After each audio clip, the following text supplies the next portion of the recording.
See you Tuesday. Morning, Maura. Would you mind moving just a little bit to your right so I can keep an eye on you?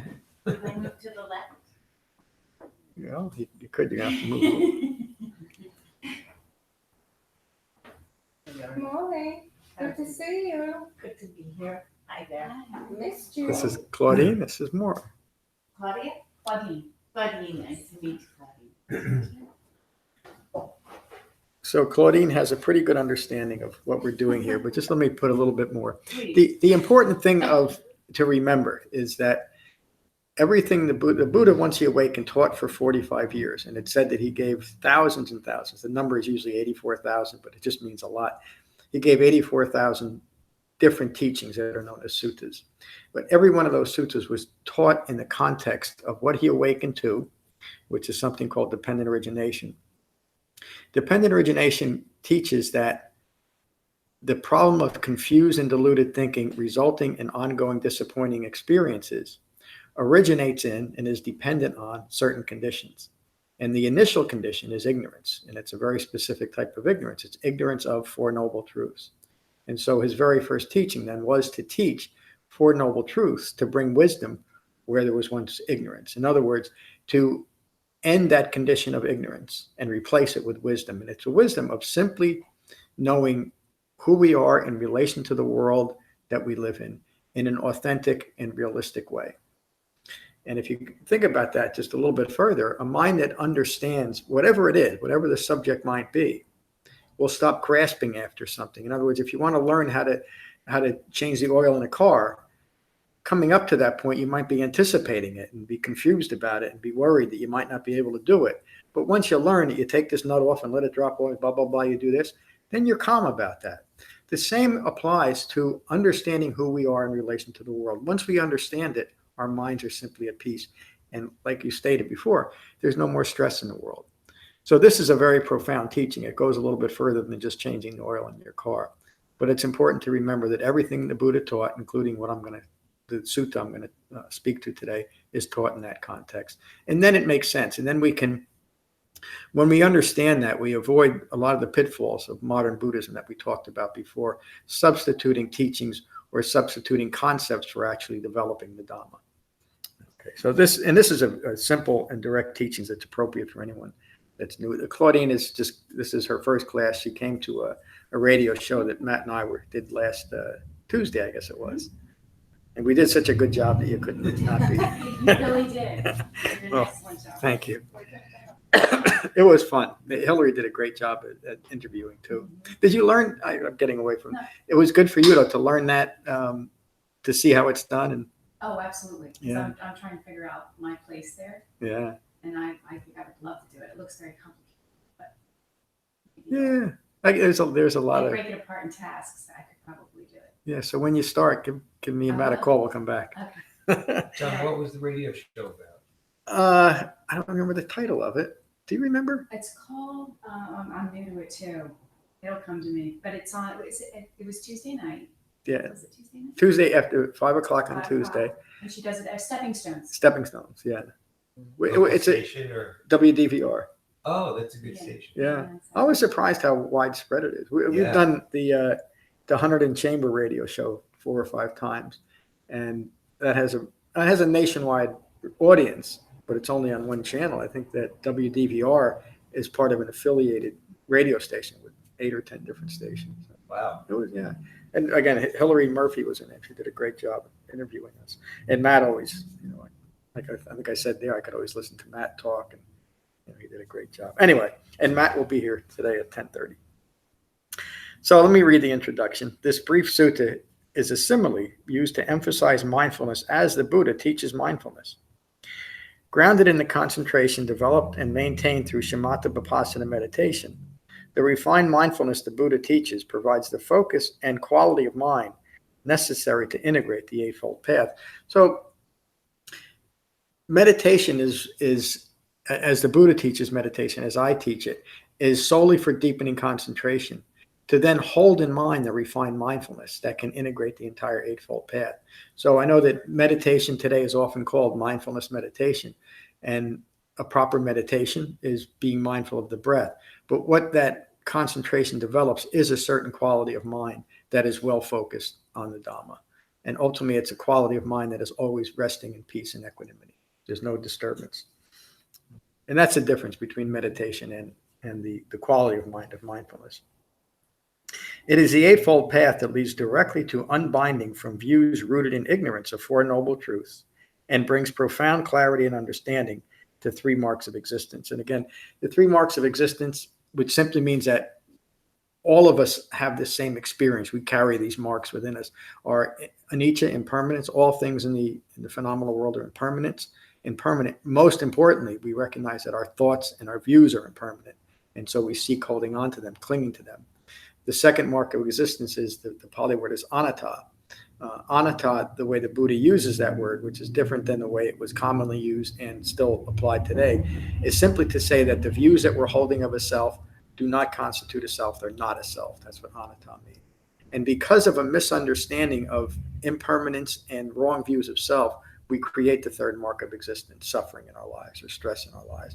So the entire Buddha's teachings is to recognize and gain insight, in a very specific insight into these three marks of existence, so that we can mindfully let go of these wrong views. And so then we're still living in an impermanent world. Things are always changing, but because we're not clinging to views and not insisting that these views are ours, we live in peace because we're able to accept life as life unfolds rather than react to it and rather than resist it. Sounds like deprogramming. That's how I'm looking at it. That's a great way of saying, yes. The problem that results from ignorance is a type of mind that's called conditioned mind. A modern psychological phrase is confirmation bias, meaning we're biased towards seeing things in a way that confirms whatever views we have, no matter how diluted those views are. And so the Eightfold Path is a way of deprogramming that conditioned mind.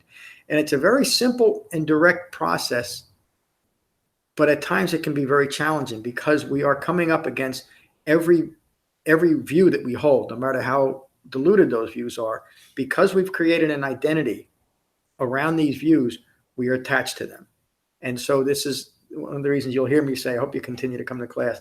We must be very gentle with ourselves, because if not, we'll be judging ourselves harshly, maybe for having wrong views and even having to go through this process, or think that we're not doing it fast enough or good enough. The framework of the Eightfold Path brings great freedom and power, because once we integrate the Eightfold Path, we know that we're headed in the right direction. And as long as we continue to act within that refined mindfulness, we know that the end is assured, and we'll find the cessation of all suffering. Power, delight, and joy. Yes. So here's the sutta. The sutta is called the Beauty Queen. And it's a great simile. This was great reading. Yeah, it is. It's a wonderful sutta. And like with all similes and metaphors, you can't stretch it too far. Keep it to how it's presented. I have heard that on one occasion, the Buddha was in Sedaka.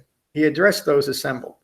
Friends, imagine a large crowd became excited over a beauty queen with many talents who has just arrived. And they declared, a beauty queen has arrived. She's singing, she's dancing.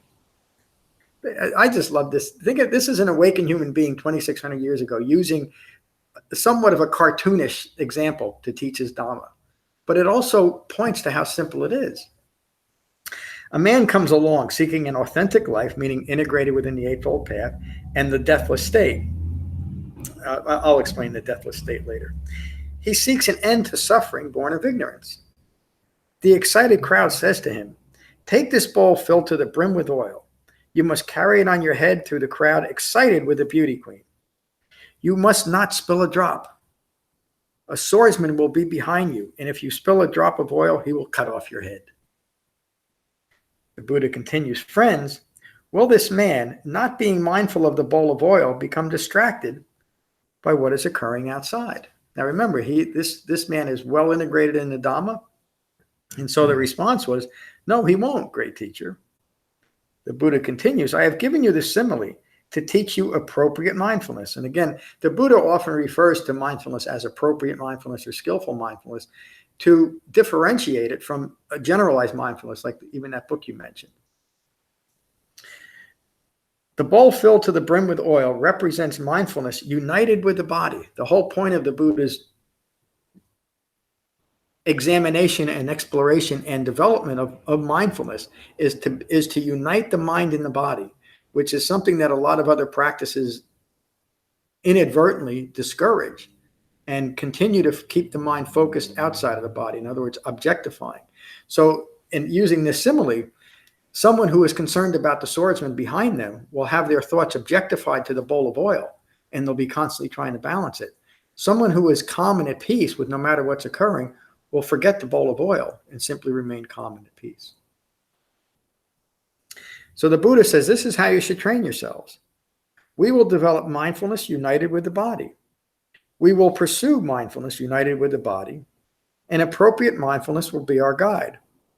Appropriate mindfulness will be the basis for steadying our minds right within. Again, a reference to bringing our minds where we are living. The body is our anchor to our life as our life occurs. And if we can integrate our mind with our body, in other words, to integrate our life with our life as it's unfolding, we'll cease creating stress by having a mind that is stuck in the past or projecting itself into the future. When you're not living in the present moment, you cannot help but create stress because you're living an unauthentic life. You're not living in reality. And in fact, you're living a life that is influenced by past experience, and you're clinging to that past experience, and that past experience is influencing your mind in the present moment to the future. And you get stuck in this continuum of ignorance. Jen brought it up, and it's actually, I used her line in next week's sutta, the introduction. Jen was on our last retreat. We had a really wonderful retreat. Everybody's gaining insight.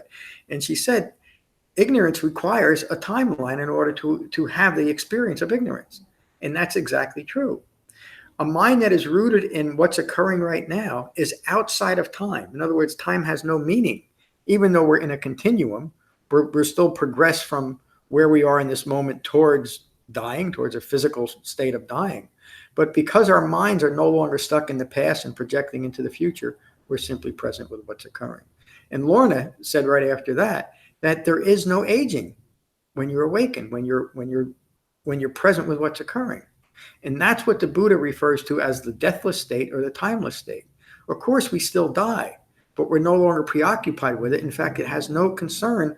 It's of no concern with what's happening right now. Our minds are at peace. And in that way, every moment in life is profoundly meaningful. And that's the secret to having a fulfilling life, is to have each moment be meaningful and not need it to be any different than it is. And so even things that occur that might have caused us suffering or regret, wishing that it wasn't occurring in this moment, we'll simply be at peace with it because we know that no matter what it is, it's impermanent, and I no longer need to react to it. But we also gain the ability, the profound ability to respond with mindfulness rooted in the Eightfold Path. We make decisions that no longer create stress and suffering in our lives. John, can I just add one thing? When you say, it's impermanent, like a subtle shift in that is that we don't intellectually know it's impermanent because we're just being present for each unfolding moment. So I don't know. Well, the intellectual understanding of impermanence happens first. Everything we learn, human beings just learn this way. We first learn intellectually. You're learning, we're all learning intellectually right now. And then we integrate this through the Eightfold Path.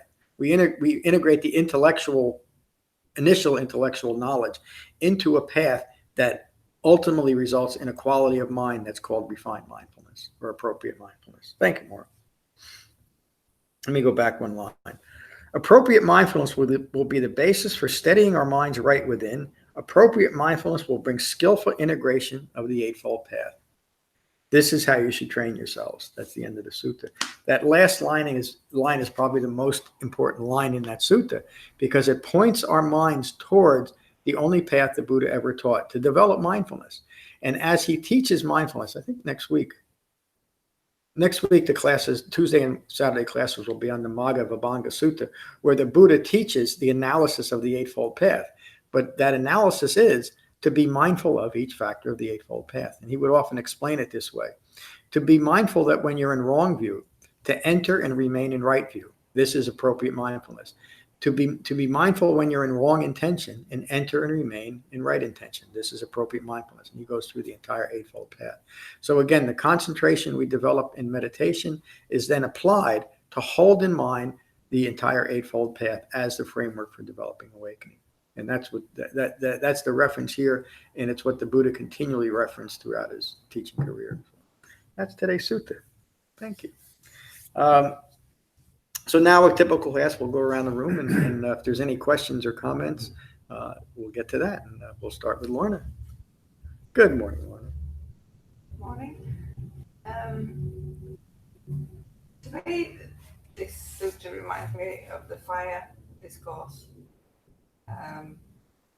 because they're both speaking about the same thing. Yep. In the fire discourse, which is his third sutta after he awakened, he was not long awakened, and he realized that potentially everything in the world you could get craving, clinging about, potential everything. You raise your Every passions. sound, every smell, every blade of grass even is something you could, get drawn to, and your mind would leave your body, and Yep. And then your mind left your body. Yeah, and now you're in a mindless state. Yeah.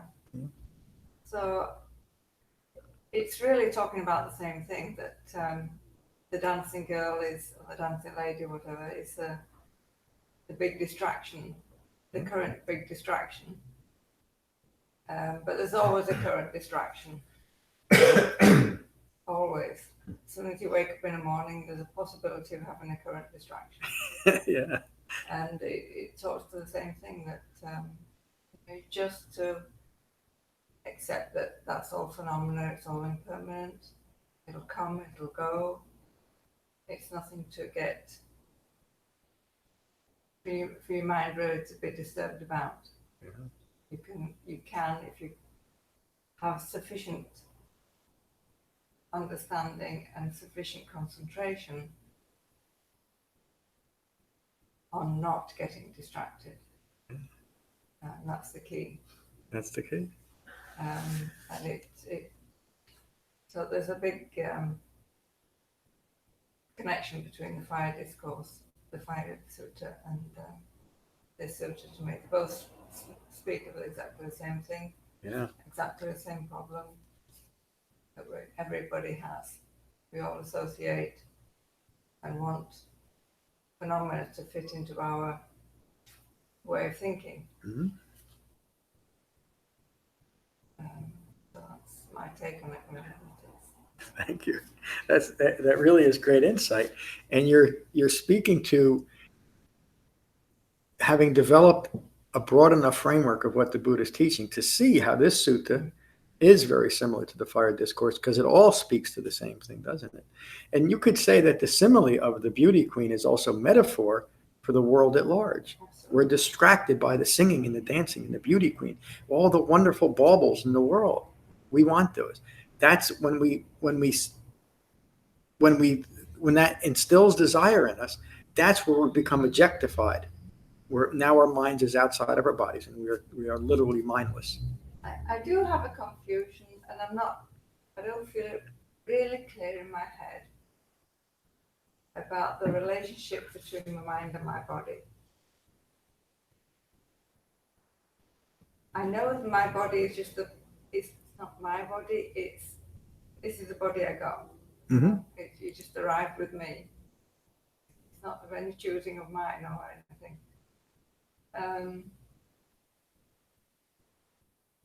But I have not really worked out how really to think about my body. You mean how it occurred? How you found yourself in a body? Or day to day, moment to moment. Yeah, it's moment to moment. It's I know you've not to get attached to it like it's part of me. It's just a body. But I feel it's part of me. Well, it is in a very realistic sense. But remember the series we did on how the Buddha taught and why he taught and avoided those questions, that the question of how did I end up in this body is the same question that Vacchagotta insisted on an answer for. Where was I in the past and where am I going? The reason why that's an inappropriate question is because it doesn't relate to what's occurring right now. You're a body and you're a mind in a body. That's all that we need to know. When we start questioning where we come from and where we might be going is when we lose the Dhamma. It seems like a reasonable question, doesn't it? But it's the question itself, as the Buddha would say, the question itself is confusing you. Let go of the question because it's irrelevant. What's important is to recognize that as your life unfolds, your mind must be united in the body for there to be peace in your own mind. The other, and it also relates to that, remember the sutta on the riddle tree. We create these scenarios in our mind that we insist we have an answer for before we go forward. And a simple observation is not where did it come from, is here it is. I think my confusion is when you get drawn out of your mind into phenomena and you need to reconnect with your mind and you bring your mind back to your breathing. I'm bringing my mind back to my breathing in my body, which I can't believe it's truly myself. Oh, yeah. And there's that disconnect there. Yeah. And that the disconnect is simply because you don't have a completely developed right view. And that's all it is. And of course, as we're developing right view, there's still fragments of wrong view that we're struggling to let go of. The reason why the Buddha taught meditation in the 4 foundations of mindfulness is to do just that. The first thing we do in meditation is to be mindful of the breath in the body. Why? Because that immediately unites our mind and our body. Yeah. The next thought might be, well, wait a minute. I'm not just a mind, I have a body. It's a distracting thought. It seems like a reasonable thing to chase after. What do we do in meditation? We come back to our breathing, the sensation of breathing in our body. Feelings arise and pass away. Thoughts arise and pass away. The thought that, wait a minute, I want an answer. What am I doing in this body? Come back to the sensation of breathing. Because the question itself is just a distraction from what's occurring. It seems reasonable. So then how does an awakened human being, how does a Buddha see being a mind in a body? He sees it as being a mind in the body without any distraction or any need for it to be any different. So, and then I stop objectifying my body. I stop needing it to be any different. I finally realized that at 5'7", I'm never going to play center field for the Yankees, no matter how young I might imagine myself to be. I'm at peace with that. I'll never be a dancing girl either. Yeah, I'll never be a beauty queen, but I can be. This is the most important thing. It's a great discussion, but I can be a person that lives in authentic Dhamma, no matter what's going on in the world. And that's when we let go of objectifying, and especially when we decide to practice a Dhamma practice, to stop objectifying that by embellishments, adaptations, and all the rest of it that goes along with it. Again, the Buddha understood this. He understood this compulsive need to establish myself outside of my body, rooted in ignorance. And so he taught a very specific, and you could say a narrow path because it needs to be. A middle way path, but a very narrow path between extreme views that would otherwise objectify our views. So a great insight into how these all work together. And that's I want to use the word common, but I don't mean to minimize that thought. That's a common question that people will have to address as they develop the Dhamma. They might see it in different ways.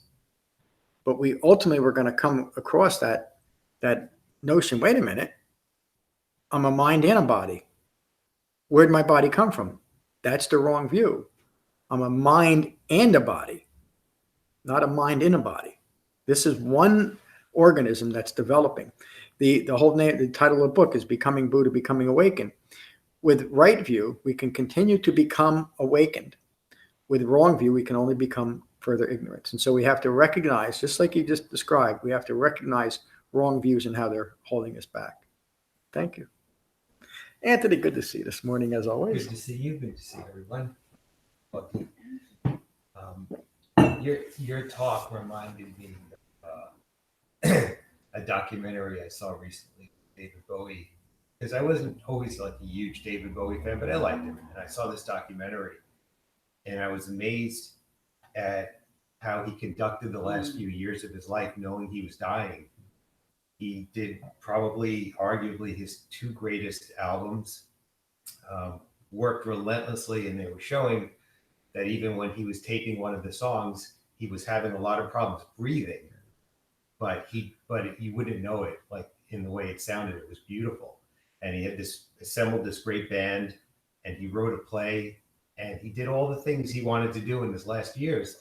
And I thought, wow, that's the ultimate challenge, isn't it? Because you're dealing with accepting impermanence, you're dealing with the thought of losing yourself.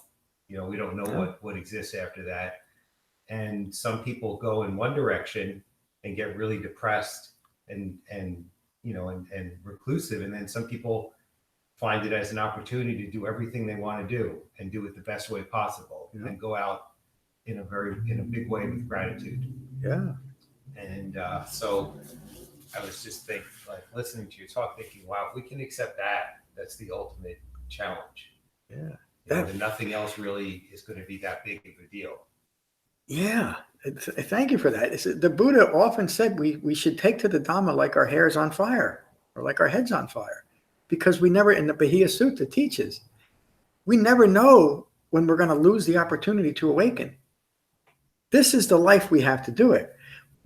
All the mythology around endless lifetimes to do it, that's just a distraction, and there's no guarantee, especially if we listen to the Buddha.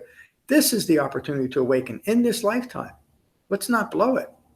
And like Bahia did, he took to the Dhamma like that.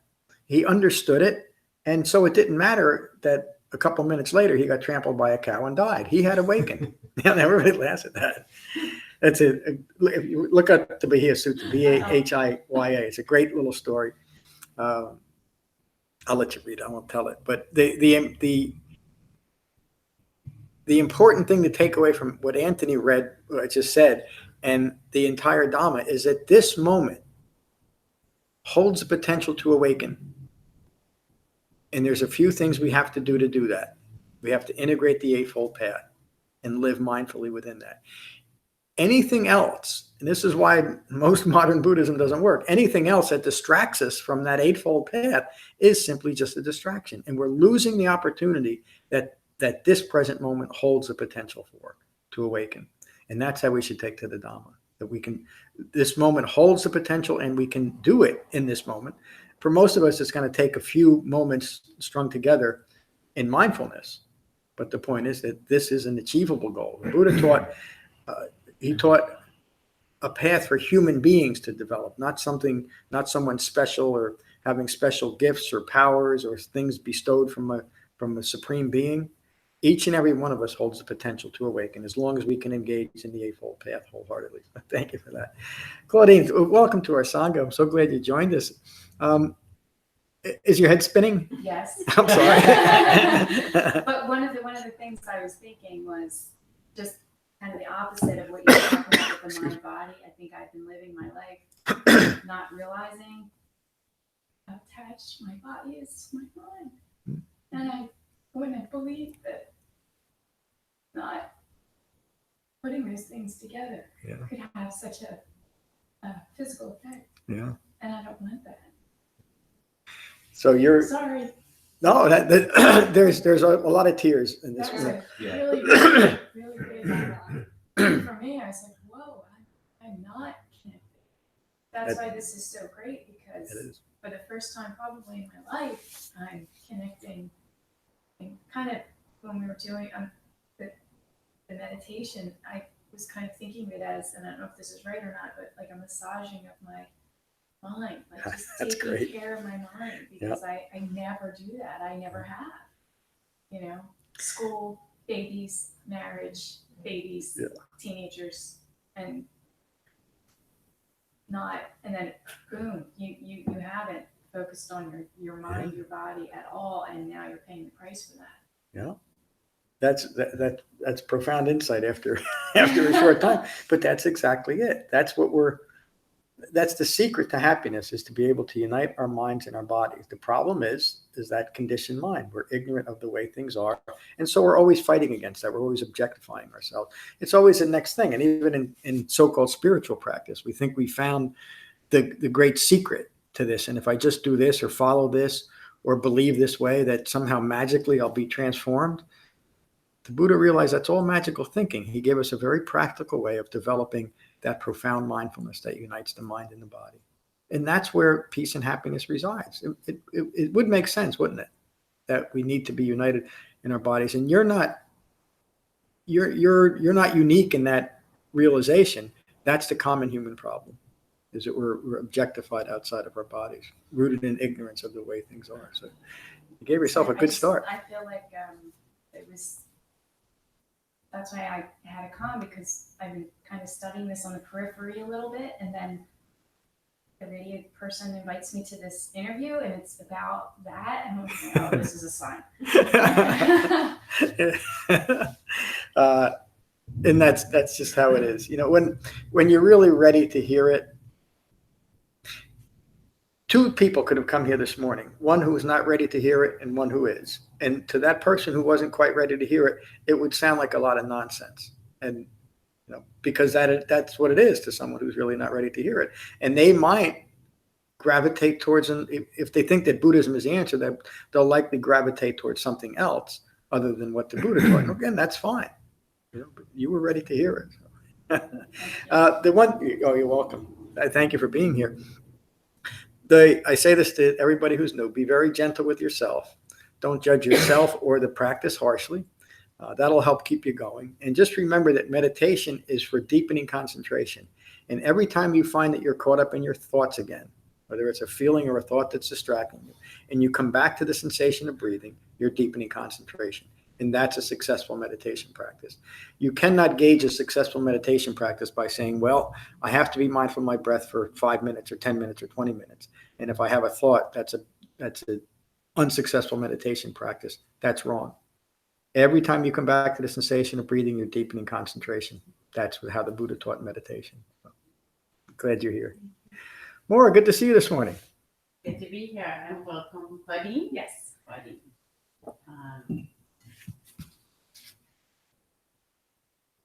Yeah, welcome. I don't know what. I'm happy to be here, and I think that basically all the suttas wind around the same thing. So you could say it, like I could think of a million examples of where this relates back to. I was thinking of when Lorna was talking of the Rahulavada Sutta and thinking about Rex. He's in that Sutta, Claudine, he's giving his son instruction about how to look at actions of body, speech, and mind. And we can, so is this bodily action? What was my intention? What were the results? Was it harmful? Was it not? And so kind of it's a reflective way. So to me, I don't know, like being embodied, being integrated. Like I love the sutta, as I said this morning, like thinking about, okay, so the dancing woman is there, but you can also be the dancing woman with the the oil on your head, in a sense. I mean, John's not going to agree with anything I say, so I'm fine with what you're saying. I'm listening to you. But it's when you're truly present in each moment as it's unfolding, it's just an integrated way of being. So you have to be in your body, but you're not necessarily thinking I'm in my body, because that would take you out of your body in a sense. I don't know. I don't feel like talking anymore. Glad you're here this morning. Because Thank you. Do you have anything else you'd like to say? No, but I feel it's hard to put into words, but it's the more that one. So one of the other things that I was thinking of, and I won't articulate it well, and I kind of I myself, when I see like no reaction, it's hard for me to keep talking because I feel like what I'm saying isn't clear, and it feels very clear inside of me. So it's just the articulation of it is not clear. But I heard, and this is pulling back another unrelated event, but I was on a trip last year in Ireland, and they were talking about mythology, and it was a kind of an Irish story about it was kind of this weird mythological story, but the end of it was between two warring factions. I'm trying to make it clear that the way that the guy took back the sword that was stolen was that it said something like there was no projections outside of himself. And I can't articulate that well, but what it is on some level, it spoke to the same thing about the guy walking through the crowd with the dancing woman and the oil on his head and the sword guy behind his back. And if you're fully embodied and mindful of the sense gates and the whole Eightfold Path,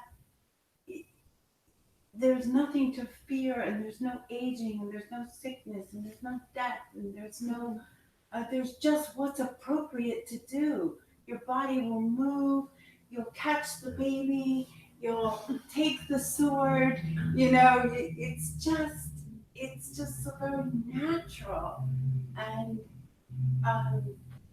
there's danger and there's joy, and it's just what's appropriate and next. So I don't know, like that.